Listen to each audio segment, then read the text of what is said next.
tell me about your vision. Harry, what I would like to do is leave the world a better place than it was when I got here.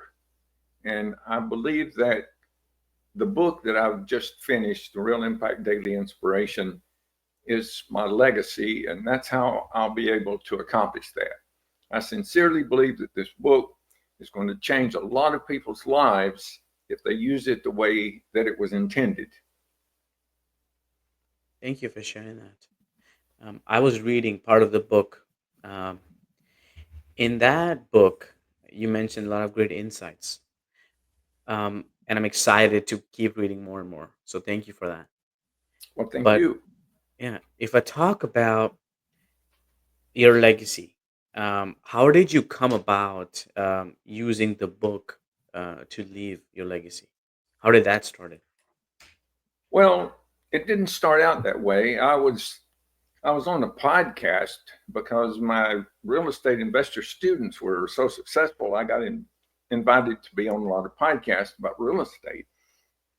And the host asked me, Dennis, why are your students so successful? What do you do? And I explained to him that, well, I have them change their habits. If they can form success habits and do things that successful investors do, they will become successful too. And then the host said, well, Dennis, what is the main habit? What is the number one habit that you have them change that would make the biggest impact? And I said, form the habit of reading something positive every day that will move you toward your goal. So after the podcast, I thought, wouldn't it be great if there were an app or a tool or a book or something that will help people form that habit so that they can change their life? And then I realized, wait a minute, I've been collecting poems and quotes and short stories for years. And I can put all those together in a book and make it so that it's really easy to form a habit. Now, habits are not normally easy to form because you have to do them consistently. And if you ever stop, then you're forming a habit of not doing it. So I thought, well, it's not going to take long. I have all this stuff already. I'll just put it together and I'll have a book in a couple of months. It actually took 5 years because I had to take a lot of things and move them out, or it would have been the book would have been way too large. And then I had to do a lot of research. I had to contact a lot of people to get permissions. And that whole process took a long time. And then once it was written, it had to be proofread, and then it had to be formatted and edited. I mean, it just went on and on. So finally, at the beginning of 2024, I was able to put it all together. And then I realized I had something that was really powerful as I started getting feedback from people on Amazon and the people that had read the book. And I thought, well, I need to get the word out on this because, I'm not young anymore. I won't be around for 30, 40 more years. I'll be gone, but this book can still be helping people long after I'm gone, much as books by other authors, Mendino, Napoleon Hill, and the list goes on and on. People, Jim Rohn, people who are not here anymore, but they're still speaking to you through their books. So my goal now is to get the book in front of as many people as I possibly can. And if it's okay with you, Harry, I would like to give it to everyone who's watching in today. Is that okay? Let's go. So That's good. if they will go to realimpactbook.com and scroll down to the bottom, there's a link there that says podcast listeners or podcast attendees. And if you click on that, put your information in, the book is automatically sent to you, no strings attached. You won't be put on a mailing list. And I think it'll be something that you'll enjoy. It's the ebook.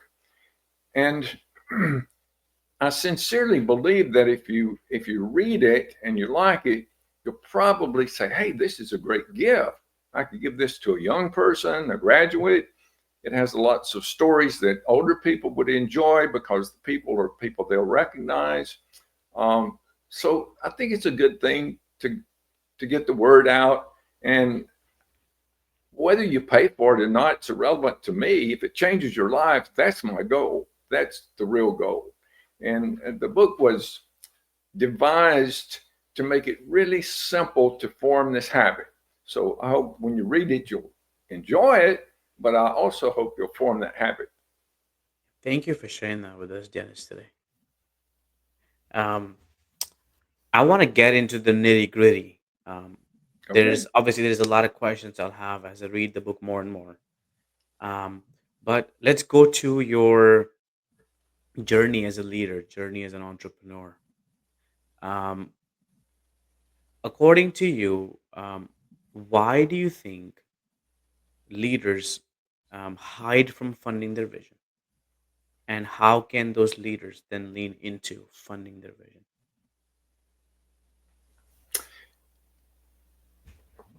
Well, if leaders have the vision of wanting to pass along what they know, then what they should do is something to leave the information that they've learned or to teach it to other people.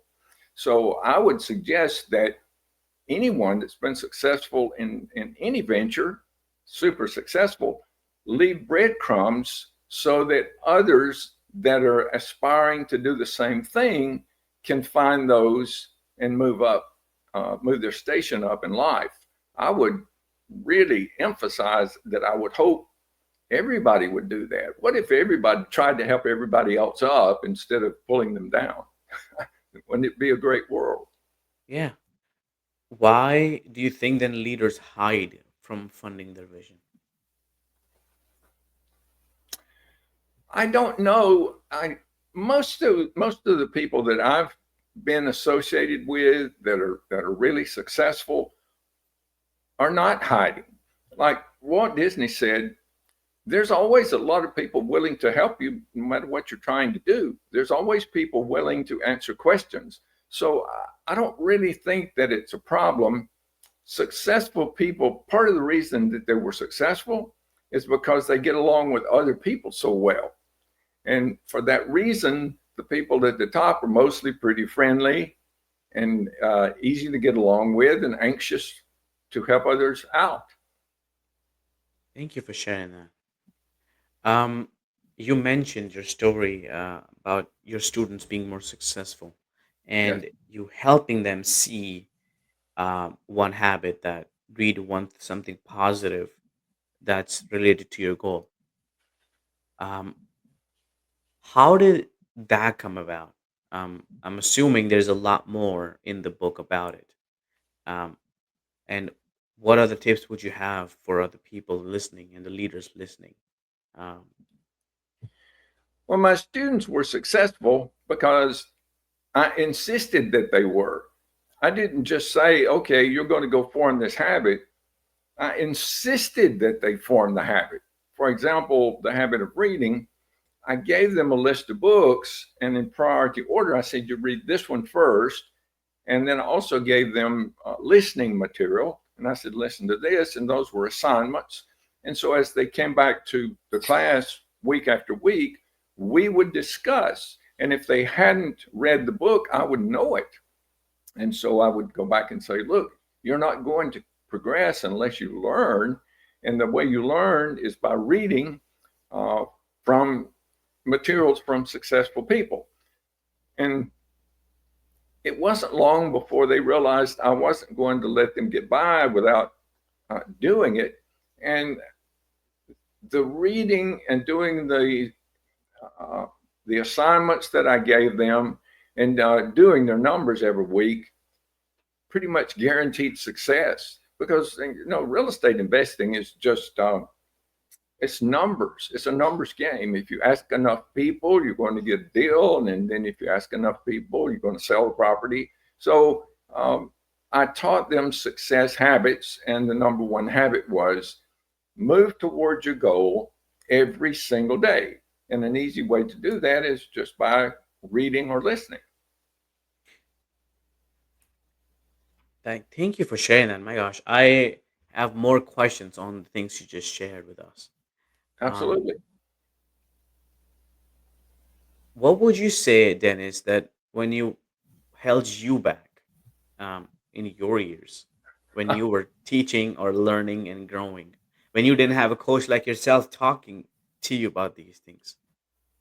Well, actually, I did. I had lots of mentors throughout my life. In fact, the book is dedicated to my mentors, to my high school band director, my college band director, to my business mentors. And those people gave me books and gave me inspiration and motivation and held me accountable. So it made it pretty easy to succeed when someone's holding your hand and pulling you along. Now, don't get me wrong, I had a lot of problems and I made a lot of mistakes, and that's where a lot of the inspiration in the book came from. Because when I was down and was not motivated and didn't feel good, I knew what to do. I went and found another book or listened to a success tape.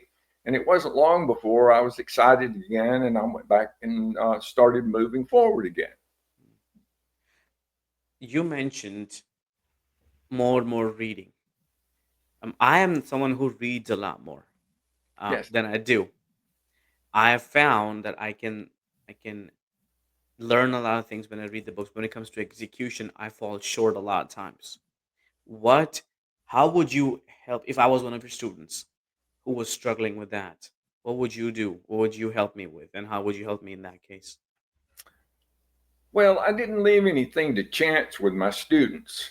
It wasn't, uh, you know, you'll figure it out. It was, you go do this, you go say this, you go see Mm, these people, you do, so it was, the students were successful because once they signed up for the program, I was kind of like their dictator. You've got to mm, do this. And if you come back and if you haven't, well, I'm not going to put up with that because you're wasting my time. You're wasting your money. And so I was kind of a strict leader, but they appreciated it because in return, they were really successful. They made a lot of money. They ended up with lots of property. And so by the end of the training, uh, they no longer feared me. We were friends, and I was friends with another successful person. And the thing that thrilled me most is that many of my students surpassed my success tremendously. I'm so proud of my students. And in the front of the book, when I decided, well, I need something for promotion in the front of the book, I called many of the students up and said, would you write me a short testimonial about how you felt about the training and if you think it would help anyone else? And so there's, I don't know, several pages of stories in the beginning of the book written by my students saying, if you do what this person says, you'll have a lot of success and it'll be a good thing for you. And I really appreciate them doing that. Thank you for being here today. I'm really happy that you tuned in to Vision Pros Live. I'm looking forward to seeing your reactions as these episodes continue to move forward. This is going to get more and more fun. We'll have more engagement as well. We'll invite people to participate in the show. And thank you for giving us your time and attention. Have an excellent time building out your vision and becoming a Vision Pro yourself.